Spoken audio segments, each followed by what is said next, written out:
Merrick, day to day, week to week, was the one in there with us every day with instructions on how to do things properly and showcasing how to do things in a particular way to maximize their impact. And then, when you put two heads like him and Seth together, they call it Black and Brave for a reason, because you're getting the best of both of those minds, as well as everyone else in the school. Shout out to Matt Mayday, our third-hand coach, and several of the graduates that were in there every day helping to show us new things and demonstrate things from a physical aspect to really help us all learn. That's probably as much as I can get into about the day-to-day process of the school.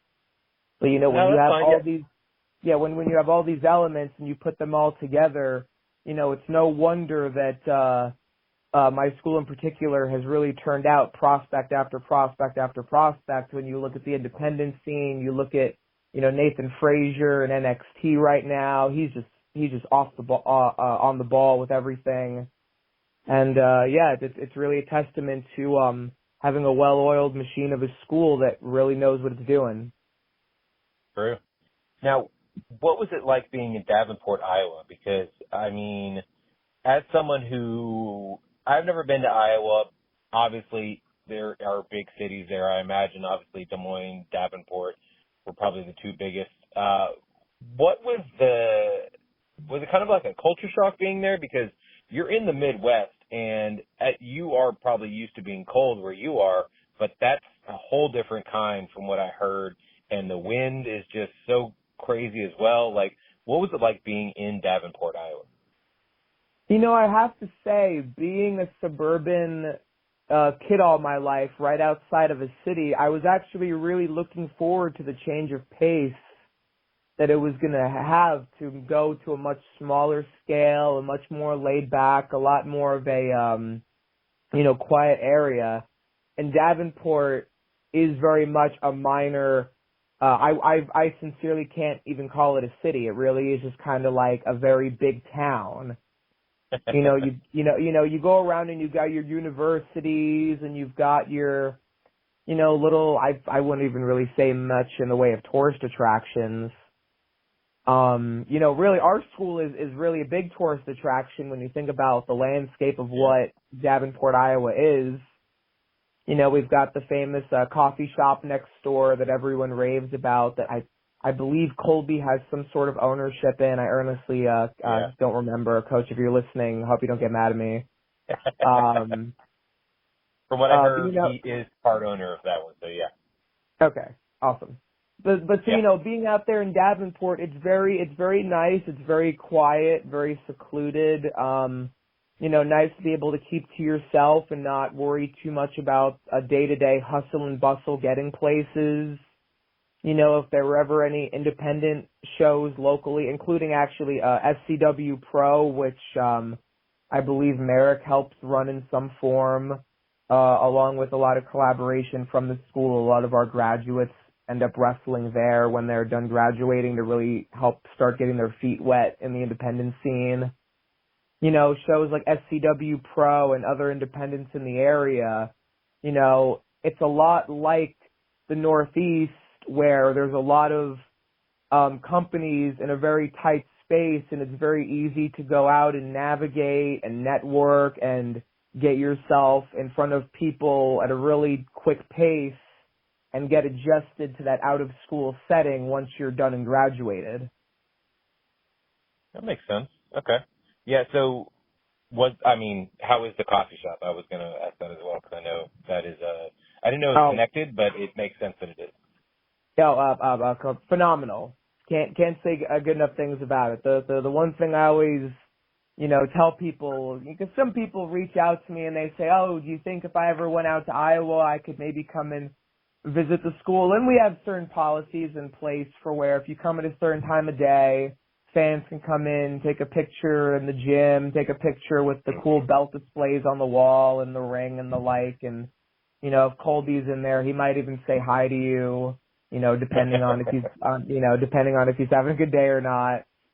True. But, but I always tell people, if you're going to come out to see the gym, you got to go to the coffee shops. You got to go get, Everything in there is great. Pastries, coffee, sandwiches. The staff is wonderful.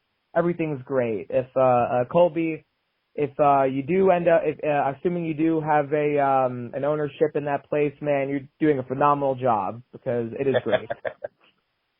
I love that. Give me this now. Oh, there you go. That's the biggest thing.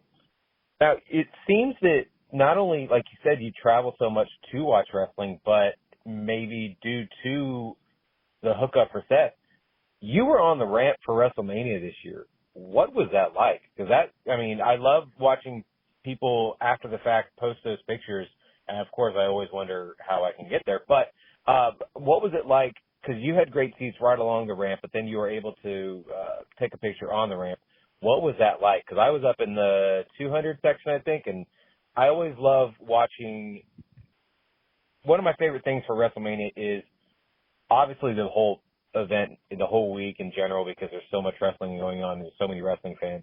But once you go through that first tunnel and you see the setup, because, you may have spoiled yourself and looked at what the setup looks like online, but seeing it in person is a completely different animal, and I love watching it every year.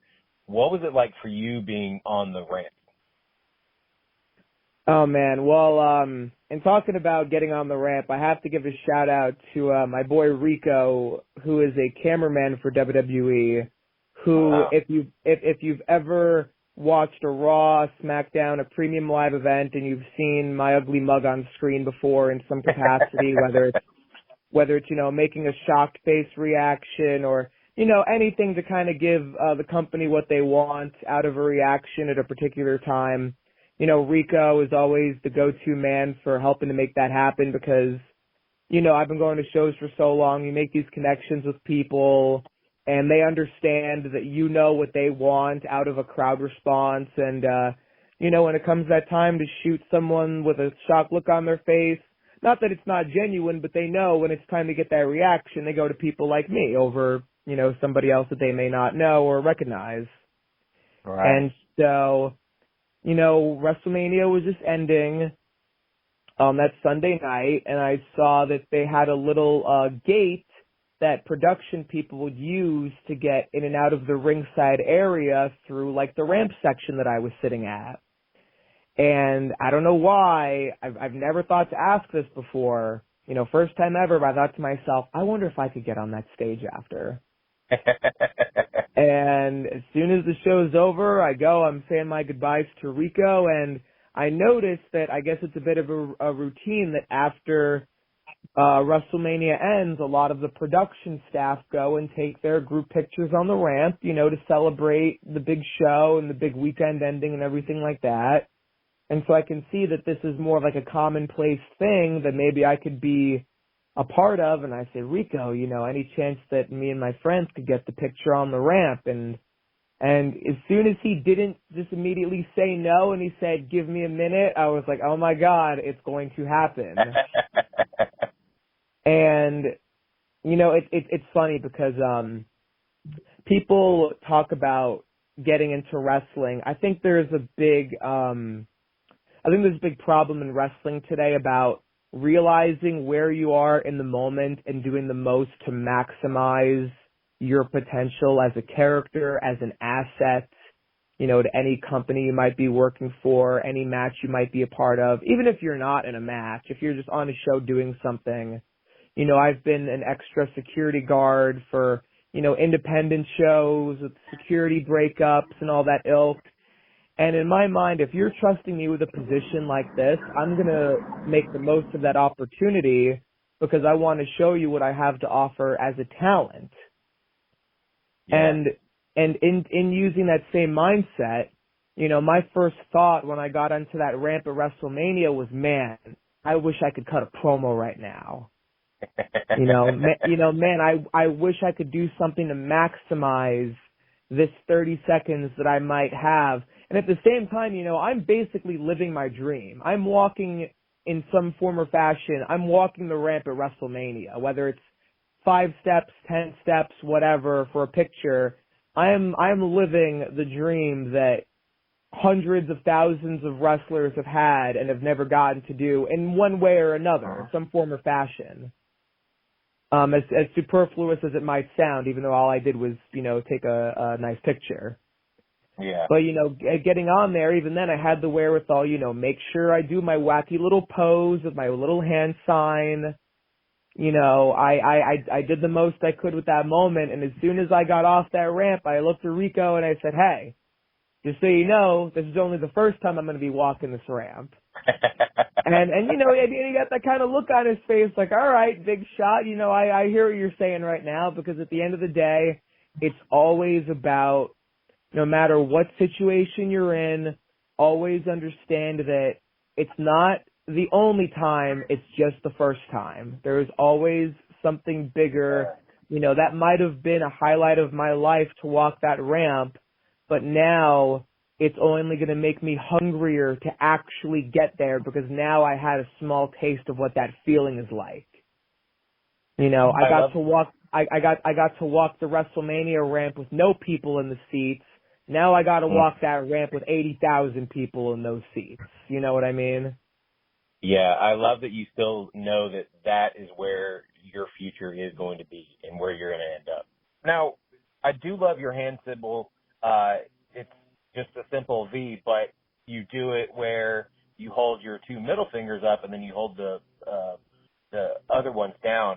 Where did you come up with that? And what, obviously it's for Vincent, but where did you come up with that hand symbol? Because I think a lot of people, when they are becoming a character and developing a character, they kind of want something that they can put on a shirt like you've done, or something that people in the crowd can hold up as well.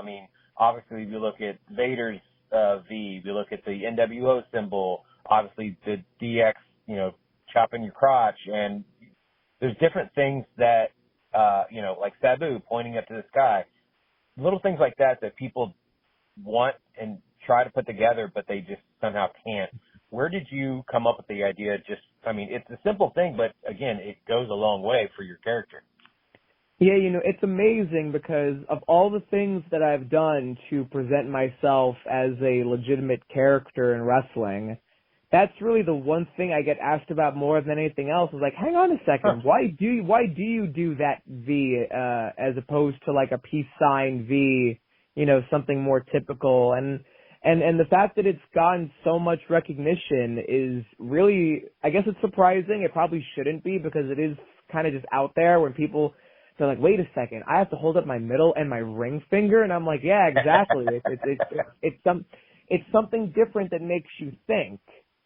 Because it's just a little off kilter. It's a little outside the box. And because I'm trying to remember, I really just kind of did it one day. I really didn't even do it with any real thought behind it. It's like, oh, this would be a cool little thing to do. I was definitely watching Vader, because Vader, Vader would do the V where he would still have the split between the middle and the ring fingers, but he would just have all 5 fingers up. And I just thought to myself, well, what if I just put down the other 3 fingers? Because that way it's still doing a V, but it's not the Vader V. And then I was like, I wonder if anyone's doing this. And apparently not, because it's really become one of the things that I get recognized all over for. And, of course, whenever I take a picture, like on the WrestleMania ramp, got to make sure to do the V. And I got a few messages from people. It's like, why do you do the V? I was like, because it's me. Why wouldn't I do it?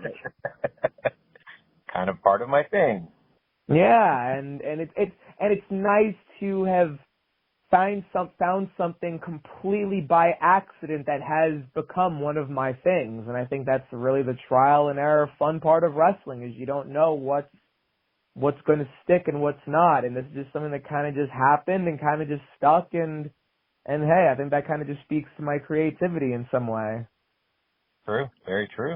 It is funny, the littlest things that, like, let's say the Steve Austin what thing, that came from a voicemail he was sending Christian that he just happened to bring on TV. Like, little things like that you don't think about, or just maybe something you're even doing in the back just to kind of pop people. Like, it'll just happen real quick. And then later people are like, man, where did you come up with it? You're like, I just did it. It didn't, I wasn't thinking about it. It's just something that happened organically.